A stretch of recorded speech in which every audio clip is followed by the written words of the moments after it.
Welcome back to our next video, and today we're going to be installing some new wind mirror blinker lights, but they're not going to be blinked and they're going to be strobed, and they're also going to be blacked out instead of clear and like instead of the standard form. This is on the Rover L405. Okay, and as you might also have seen in our last video, we broke the plastic panel on when we were installing the rear lights. So we're also going to be fixing that today as well.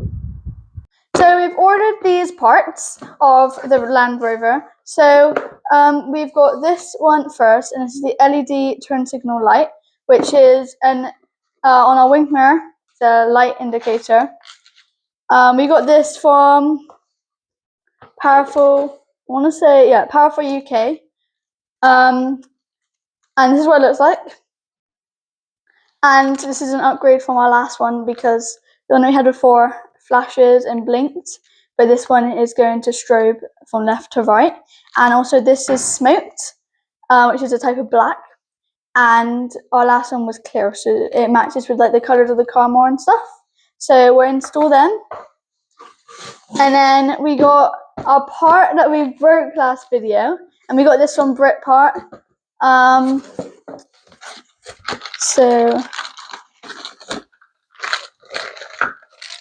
Let's move that out of the way. This is the part that we broke that we actually found out that we didn't need to take off. It should be really easy to install on the rear view lights. With the panel removal tool, we've inserted it here, and then slightly, you have to be quite rough with it, but we slightly popped it off, and it will make a big cracking noise, but we've looked at it by just gently sliding it off, and we haven't seen any damage so far, which is great. And I also just applied some tape so that we don't damage the outside of the mirror. And now also we're going to take off the screws on the top of this, and also we're going to give it a good clean because the lid's off, so we have taken advantage of that.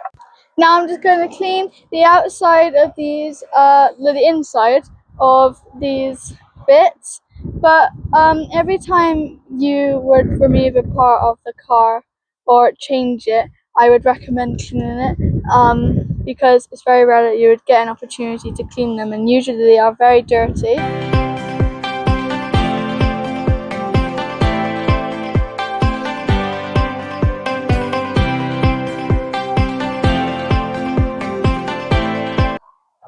Okay, so I'm just taking out this screw now. This is the last of the screws that has to be taken out. There was one there, and obviously that one there, and I was going to take this out and see what the indicator looks like and how to work around it and stuff. Okay, so I just took it out, and then this thing should just slide out. Perfect. Okay, now we'll just have to see. Okay, it's obviously not that one. It must be this one. Yeah, we're just going to take off the protective.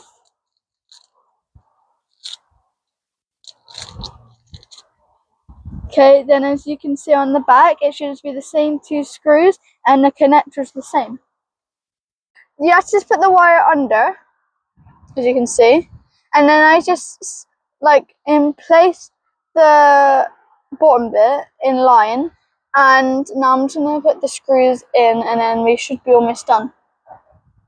And inserted the cable, and now we're just going to use the key fob to unlock the car and see if it works. Yeah, and now we can put the cap on, and make sure you do a test before you always put the cap on, because if not, then it's going to be a struggle getting it back on. So we popped the cap on, and now it was pretty easy.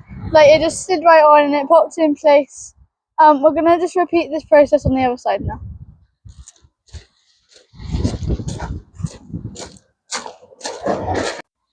So I've just realised on this side that on that side there was like a gap. It was almost like a bit missing where it was easy to pop it off, but we didn't see that until we took the cap off, so we just stuck to the side bit, but this bit doesn't. So we're going to try and pop it off at the top, but if it doesn't work, we'll just stick to the side bit. Okay, so we're just going to see how the new indicator lights look, but it's kind of a warning saying washer fluid low. So we're just going to go and grab some of that and fill it back up.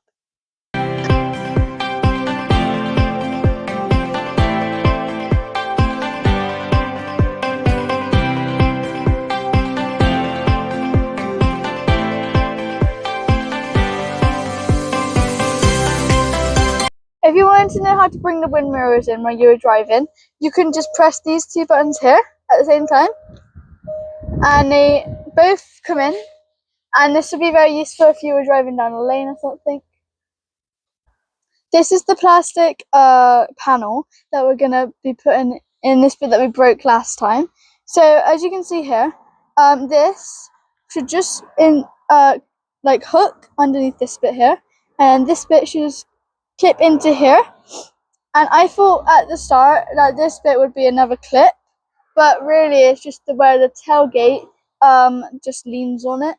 But yeah, so this hopefully it will just go smoothly. Let's try it out.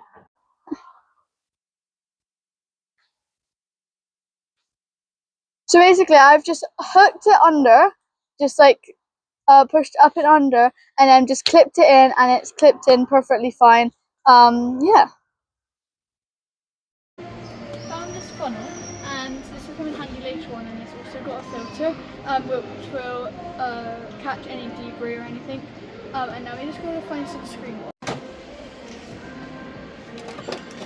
That's the screen wipes, but it's not screen wash, so we're probably not going to use this. Found some screen washer, and it isn't with the car stuff, which is so random, but we found it here, and it looks like it's just ready to be put in the Range Rover, so let's put it in like straight away, so it's easy. I'm back, and we're going to do the washer fluid now. So how you open the bonnet is there's a lever here, and if you just pull it forward, so it crank, and then that's how you open it, and then let's go and see. These bonnets don't need a support because they got hydraulics. So this is the hydraulics that hold it up, and then this is the bit where we're going to put the washer fluid in. I'm just going to take the extension off because we don't need that. And then you just pop it in there. Now it's going to get our fluid, unscrew it. Okay.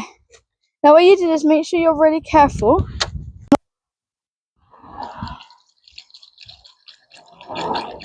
You want to fill it up, or most of the bottle will probably go in. Just make sure it doesn't spill anywhere or anything, because you want the much as the fluid that you can get.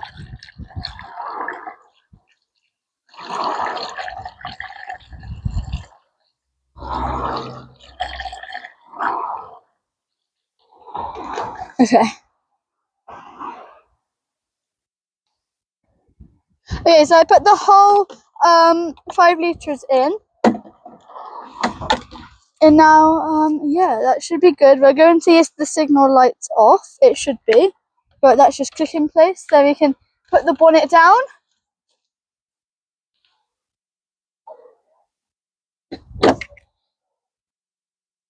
Okay, so we're going to turn the vehicle on and see if the washer fluid warning is still on. We've just tried the indicator and to see if that worked, and it worked perfectly well. And as you can see right now, it looks all good.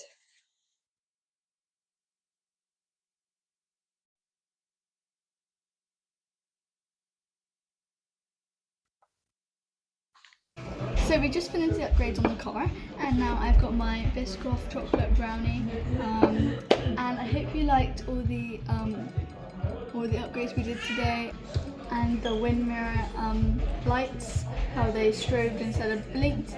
I just had a roast dinner before this, and yeah, make sure you like and subscribe. Oh, and in the future we'll be doing some more videos on other cars and the same Land Rover, so yeah, make sure you stay tuned.